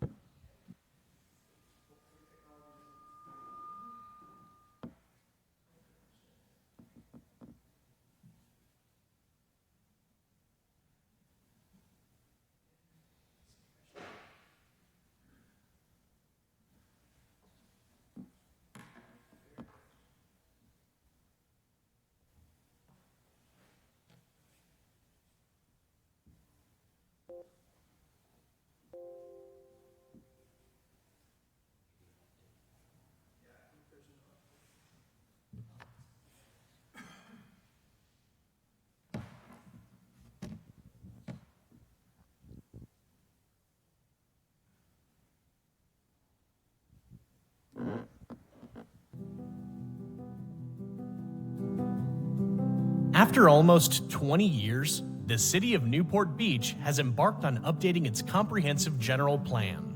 This general plan update is not just a document, it is a visionary roadmap that will shape the future of Newport Beach, ensuring sustainability, resilience, and prosperity for generations to come. The general plan guides decisions about land use, housing, transportation, parks, and more, helping us navigate change and growth in ways that preserve our community's unique character.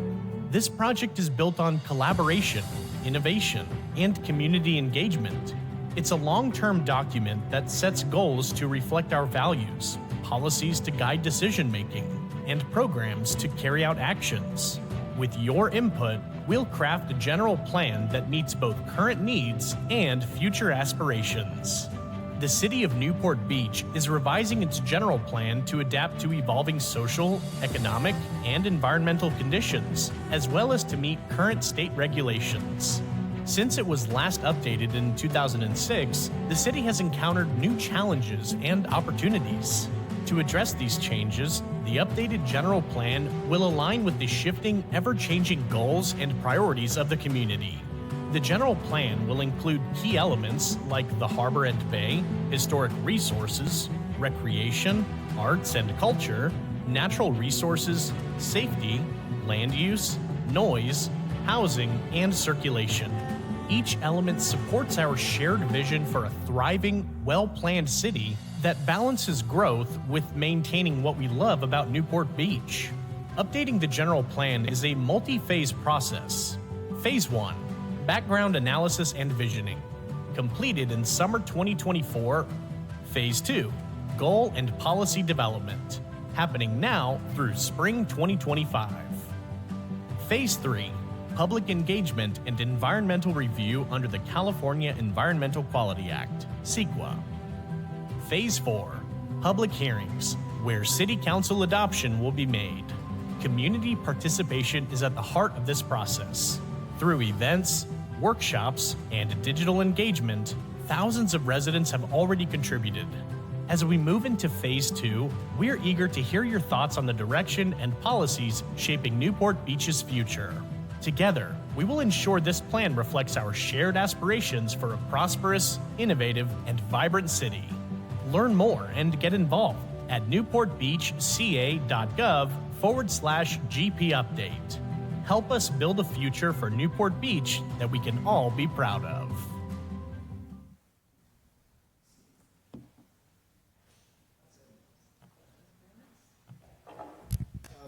Yeah, I wasn't expecting an applause, but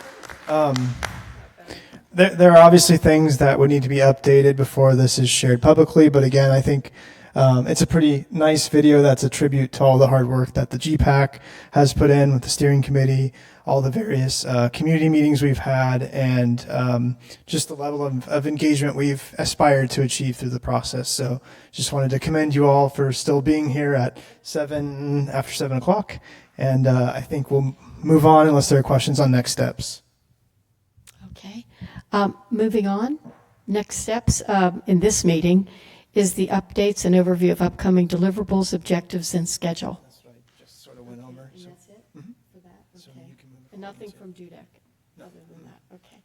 Okay, so next on the agenda, committee announcements or matters which members would like placed on a future agenda for discussion, action, or report. Non-discussion item. And I would like to go back to what I mentioned earlier. I think we've had enough discussion. We know we need to talk about language. We need to talk about how we interpret it, our general plan and an overall statement. And what I would suggest to make it easier on Ben, we need something to start with. And so if you have ideas, if you'll send them to me, I'll coordinate those and send them on to Ben so we can have something to work from, hopefully at the next meeting. So you all have my email, so just send it to me if you have any thoughts.